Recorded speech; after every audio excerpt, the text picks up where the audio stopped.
forfeit our pay, not get it back later.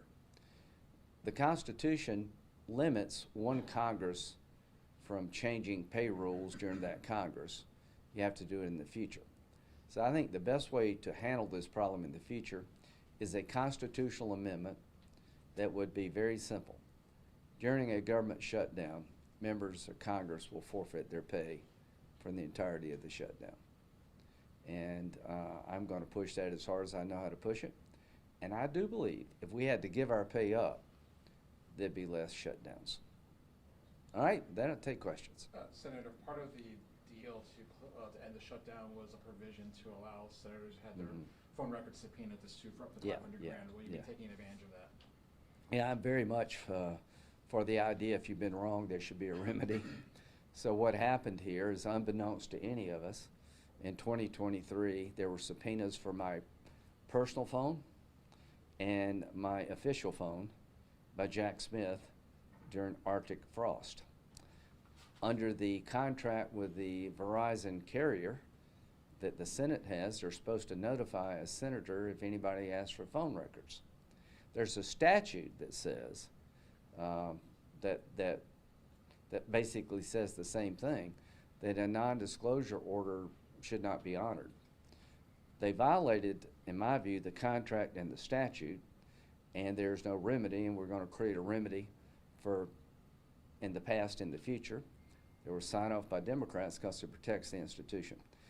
If I'm subject to a criminal investigation, then the rules apply to me like they would any other any other citizen. But this wasn't about investigating me or other senators for a crime. It was a fishing expedition. And now we know there are 10 senators had their phone records subpoenaed without a warrant. And I'm going to push back really hard. So this change allows the statute to be amended to create a cause of action. And that will protect the Senate in the future. And it will also cover any Democrats in this Senate this term that may have something happened to them. So will you be filing a lawsuit? Oh, definitely. And if you think I'm going to sell this thing for $1 million, no. I want to make it so painful no one ever does this again. Now, on January the 6th, I was on the floor of the Senate saying, no election's perfect, but I voted to certify the election and we must bring this to an end. 2.5 years later, I can't believe that a special counsel would try to find the phone records of 10 senators whose job it was to decide whether or not to certify the election. Who we called, where we called from, without a warrant or any other process, in violation of the contract between the phone company and the Senate, and a statute right on point. So I want to make sure this never happens again. And how do you do that? Make people pay. So I don't know what's going to happen. I don't know if I win or not, but I'm going to pursue through the court system remedies. And Senator, we're still the USS Gerald Ford is the Navy's most advanced aircraft carrier. It's steaming, heading toward Venezuela right now. I don't mean to be laughing, but I don't think they're just visiting the Caribbean. So they're making their way towards Venezuela. Yeah, I think so. With that being said, when there's concerns about the troop buildup, what the Trump administration might be doing, what concerns? Well, I just talked to the president about no foreign wars, and then here we have a troop buildup. Yeah, I just talked to the president about what he's doing. This is not a foreign war. It's protecting America from being poisoned by drugs emanating from Venezuela. Maduro is not a legitimate leader of Venezuela, in my opinion. He stole the election from the opposition. He's indicted in American court for being a drug trafficker. I'd like to see him go down. These boats emanating from Venezuela full of drugs, I'm glad they're blowing them up, but that's not enough for me. In our backyard, we have a drug caliphate between Colombia, Venezuela, and Cuba. These three countries are in the narco-terrorism business. Hezbollah has a relationship with Venezuela, a Mideast terrorist organization of long standing, and it's increased as Iran gets weaker. They're turning to the drug traffickers to get their money, Hezbollah. So I think the president under Article 2 has all the power. He needs his commander-in-chief to interdict these boats and actually to strike on land. I don't consider this a legitimate government. But this is not the first time a president has taken on somebody in our backyard. Noriega, the leader of Panama, was taken out by George Bush 41. He literally invaded the country, took Noriega and put him in an American jail and tried him in an American court because he's involved in drug trafficking, hurting our country. And this is exactly what's going on in Venezuela. I don't know if any troops will be used. I'm not so sure that's even necessary. But this show of force is beyond drug boats. I think the president has made a decision, I think rightly so, that Maduro's regime needs to come down. The lady who won the Nobel Peace Prize, the leader of the Venezuelan opposition, is cheering President Trump on. So, Mr. President, I have you back. Do what you need to stop these drugs from coming into the country. But no troops on the ground in Venezuela? I don't think that would be necessary, but I'll leave it up to him. We did it in Panama. The 82nd Airborne jumped in, took Panama down. Reagan did it in Grenada when they were building, the Cubans were building a big long runway in Grenada that had no good effect for us. So, yeah, he would not be the first person to use ground troops, but I don't think that's in the making right now. I do believe Maduro will go. That this show of force is designed to replace him, in my view, to get somebody in Venezuela that will represent the Venezuelan people for the first time in a long time and make America safer. I'm hoping that's the end game. I'll let the president speak for himself. But this show of military force, I think, is going to have the intended effect. Senator, can you talk with a little more detail about what the healthcare debate could look like in December? Do what? The healthcare debate. Okay, I think it's going to be a debate worthy of a great nation. Republicans get criticized sometimes, rightly so, for complaining about health care, not having an alternative. We're going to give you an alternative. We're going to take the $35 to $50 billion that would go to insurance companies and try to allocate it in a way to help individuals more effectively, lower health care costs, and get better outcomes. That's going to be a good debate. Already you see some Democrats reaching out to some of our health care folks, senators who are really conversant in this, thinking about how to redirect the money. What we're not going to do is continue a practice of giving all the money to the insurance company and having your premiums double. We're going to find a way to deal them out and deal you in. You get better outcomes and will lower health care prices. That starts in December. Now here's what I hope. I hope we can find 60 votes to change the Obamacare subsidies more like I just described. And I think there's some Democrats that are willing to think outside the box. Speaking of the CR, there's been some provisions in there that have gotten a bit of attention regarding the hemp industry. Yes. Yeah, some would say that the genie's already out of the bottle. To put these regulations in place now would, potentially decimate what's become a multi-million-dollar industry. And just curious about your $25 billion.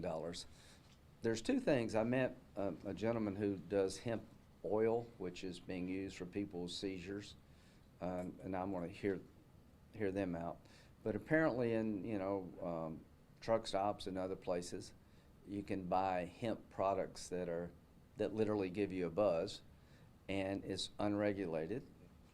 I did not feel comfortable with the bill presented to me. States are beginning to regulate it. I don't know where South Carolina is going to go, but right now the product out there I think is dangerous to the public, and we need to have a rational discussion about making sure if these products are going to exist, they're regulated and they're safe, and there's nothing stopping minors from buying these products. It's not like going into a liquor store where you got to be 21, and the effect of the THC is very real. Do you expect Congress to discuss some changes to regulate the hemp industry? I would think so. I don't think most South Carolinians would want a kid to go and buy a THC-laced beverage, underage. And that's one of the issues we're dealing with, and maybe we can find a solution to this problem. But I voted against Senator Paul because I thought it would create dangers to our country, and maybe we can find a compromise. A little bit on a different track, but about a week ago, time flies, but you wrote a letter critical of Congresswoman Nancy Mace's treatment of airport workers. Yeah, at the Charleston letter Airport. was not about Nancy's experiences, but mine. And the reason I wrote the letter, I talked to Tim, is that the gateway to the Low Country is the Charleston Airport. I just gotten $40 million earmark, congressional directive expended to improve the road to the airport. It is very important to tourism and business, and I just wanted everybody to know that from my point of view, the people who run the airport, provide security, have been very professional, and it's a place you should not be worried about going to. I wanted to make that very clear. I'll let Nancy explain her experiences, but I wanted to make it very clear that I thought the Charleston Airport was well run, and the people there who provide security have always been very, very helpful to me. Well, the reason I ask is because today she sent out guidance to people who signed on to a letter criticizing that, where she said that the protocols for official assistance in her district have been updated where, quote, federal, state, and local lawmakers who support the alleged spying of a sitting member of Congress by airport security and who support security breaches against a sitting member of Congress who receives thousands of death threats a year will no longer receive special or expedited privileges, essentially saying if they have a constituent query, they just have to go through the normal protocols anyone does. And, So what happens, you see my security. When I go to the airport cops meet me and escort me through where the crew members go. And we sit around and get on the flight. Every now and then somebody will come up to the airport with a gripe. It's okay to talk, but they'll make a scene. So you try to keep low key, don't stand in lines, get through without drama. I think that system seems to work to me. The issue is the people and the way they behave. I think that's the issue in question. She apparently had a bad experience. I've had nothing but good experiences. Senator, you are high profile. I see you on Sunday morning television every other Sunday. Yeah. Congressman Mace is probably up there. Yeah, Tim Scott, all of us. Yeah. But Congressman Mace often talks about how much threats she gets. I never see you talk about how many threats you get. Do you get a lot of threats, and are you really worried Well, about it? I probably get my fair share. The point is, in today's world, as part of the job, Nancy's right. There's some pretty angry people out there. But what I try to do is do my job low key as possible, get through the system, appreciate people who do provide me security. I don't have a security detail day in and day out, but when I go to airport, people help me through. I think the best thing we can do right now is show appreciation for those who do this. And, a lot of people have been working without pay. Every time I go through an airport, I apologize to the TSA officials. I'm sorry, we've turned your life upside down. So that's my approach. I mean, when somebody is there to help me, I want to say thank you. And I've had nothing but very good experiences all over this state. The men and women who provide security for the airport, who do the TSA agents, I think they have a lot to be proud of, and I am definitely proud of them. And I think the Charleston Airport, in my opinion, is one of the finest airports in the country. Senator, looking ahead to next year, the Surface Transportation Reauthorization Bill is up Yes. in September. We just saw this horrible funding fight right here over Yeah. just the CR. I was talking to SCDOT Secretary Justin Powell today just about the growth in our state, which you're well aware Yeah. of. How big of a priority is this to make sure that gets reauthorized? I'm the only seamlessly? person in the delegation, other than Congressman Clyburn, that actually directs money to be spent. It's a huge deal for me. During the campaign, I'm going to tell you what I've done to bring money back home, not only for the port, but for road projects, like 17 widening, I-77 for Myrtle Beach is just an absolute essential. It's a clogged place. But yeah, that bill allows us to direct money.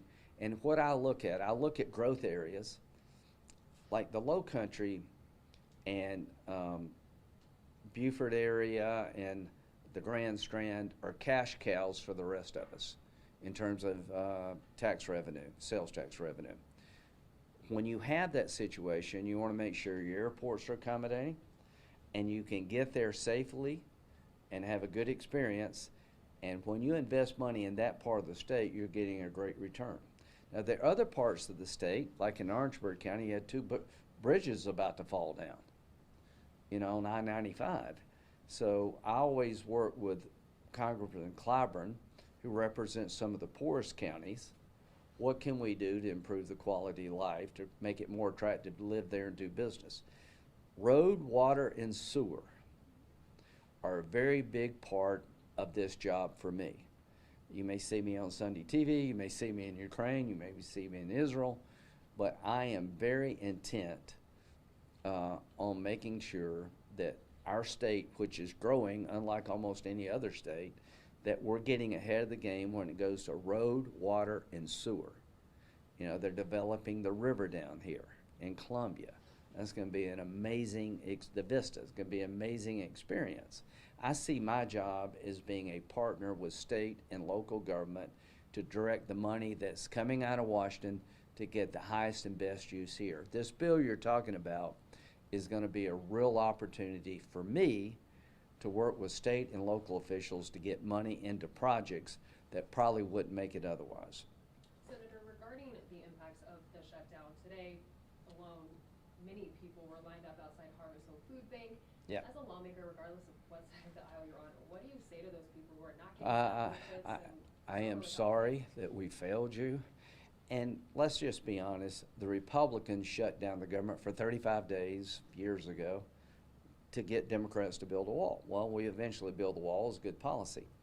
But what I've learned from this experience, if you got a policy debate, don't shut down the government to get an outcome. That's not a good way to legislate. There's no end to that. It's kind of political terrorism. And I would tell those folks, hopefully by tonight, the government will be up and running. And what I'm going to try to tell these people and everybody else in our state, that one way to prevent this in the future is for us to lose our pay. I cannot tell you how many conversations that go on behind closed doors about giving the money away, not getting paid. It's one thing to defer payment. Every government worker is going to get reimbursed. I don't think we should. We're the ones that caused this, not anybody working for the government. We can't muster the votes to keep the government funded, then both parties who are involved in this should not get paid ever. You should forfeit pay. Now, I am doing well by, you know, I grew up in Central and I've got nothing to complain of. I have a very good life and I appreciate it. I'm not independently wealthy, but I'm in good shape and I appreciate it. But $20,000 is a lot of money. And I can tell you right now, I should have given my money away. Not get it, give it away. And I've been trying to find a way to open the government. I voted to open the government. But if all of us had to forfeit our salary, you'd have less of this in the future. And I think you have to change the Constitution to get that outcome.